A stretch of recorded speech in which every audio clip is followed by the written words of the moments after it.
Hey guys, welcome back to another video session. This is Paul and you're watching Billy's Educatella. In this today video session, I would like to discuss about Java Applet class library.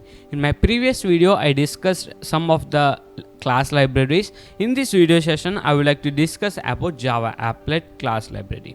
Before going to the video, please subscribe my channel, like the video and press the bell icon for my notifications. Now let us discuss the topic of Java Applet class library. An applet is a Java program that can be transported over the internet and executed by a Java enabled web browser. So an applet is a web browser program which is enabled by Java and it will be executed over the internet only. Okay, so such that the internet was enabled by Java and it works at the client side, that means it works at the user side only. It is created using the applet class, which is a part of Java applet package. So an applet class is one of an Java applet package. So this applet program is created by using an applet class which belongs to Java applet package. So there are two types of applets. Applets based on AWT, that means Abstract Window Toolkit.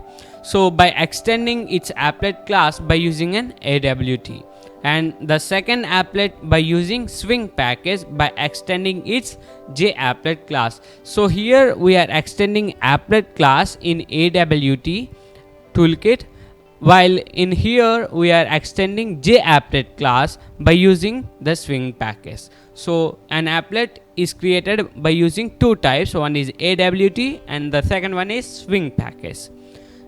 The main drawback of an applet is plugin is required at the client browser to execute an applet. So in order to execute this applet program, we need a plugin.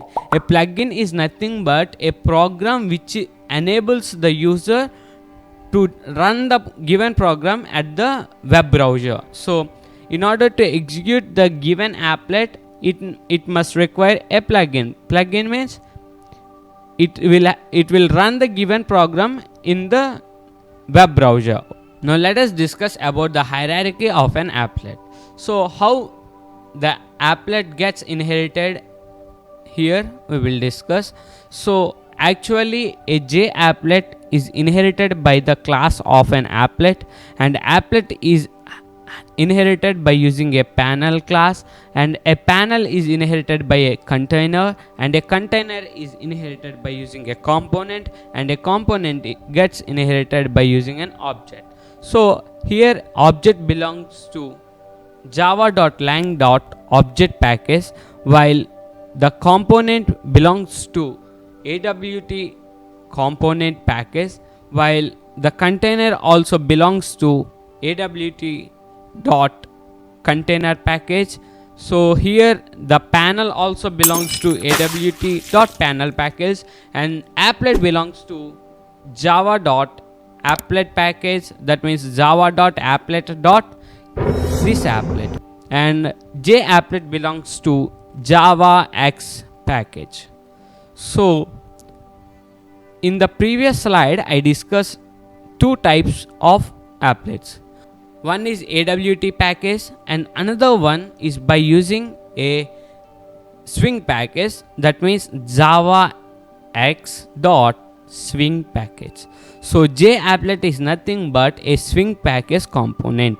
So the hierarchy of an applet comes by using the given different components, that is object, component, container, panel, applet and JApplet. Now let us discuss the life cycle of an applet. So the first step in an applet is to initialize. So for initializing the given applet we use void init method, and the second life cycle of an applet is to get started.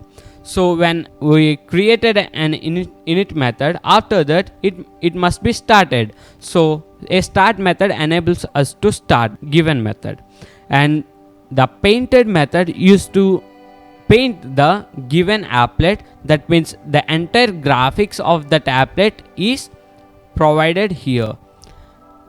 Applet is stopped when we call a void stop method. So void stop is nothing but that applet is paused at that particular time. And the fifth one is applet is destroyed. That means entire applet was destroyed, and we cannot access that applet again. So destroying means the applet is completely destroyed. So here I want to give a real time example. So here I consider an Internet Explorer. One of the best example of an applet is Internet Explorer. When you search a particular thing, it again redirects to another window. Okay, after it direct to another window, so the first step is init. Init means, so you are initializing something to search that particular thing. After it was initialized, it gets started. After it gets started, there will be various graphics inside this window.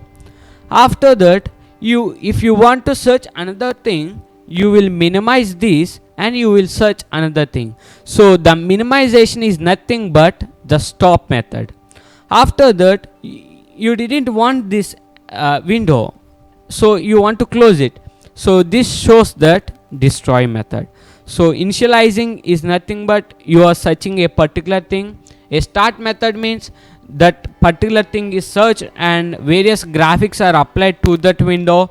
After that, if you want to search another thing, you will minimize that given window. After that, if you want to destroy it, that means if you want to close it, you may close it. So that close shows that that method is destroyed. So the best real-time example is Internet Explorer. Now let us discuss a program. Before that, I want to say something. So how to run an applet? So an applet is run by using two ways. One is by using an HTML file and other is by using an applet viewer tool. So first let us discuss about how it can be run by using an applet viewer tool. So here I consider a program. It can be compiled by using a JavaC compiler and it can be run by using an applet viewer tool. So here first I am importing AWT for graphics and applet for getting the applet class. Okay, so for getting a swing package, I use import javax.swing. You may get doubt what is a javax. Like Java package, javax is also another package in Java JDK. So public class hello world extends an applet. So an applet works by extending the main class of an applet. So this is a class. So this class is extended by using an applet class. Okay, I think so you get my point. So an applet is a class inside an applet package. So this applet class get inherited into the main class, that means hello world class. So after that, I am starting it with void init. So in this void init, I am setting the graphics. So set background color as white, so the background color is white here, and set the foreground color as black. Foreground color means the text you are going to print on that applet class. And public void graphics G. So this graphics G enables us to set the dimensions of that given applet. So here I want to give the dimensions at 2020. That means here 20 shows that x-axis and this 20 shows that y-axis.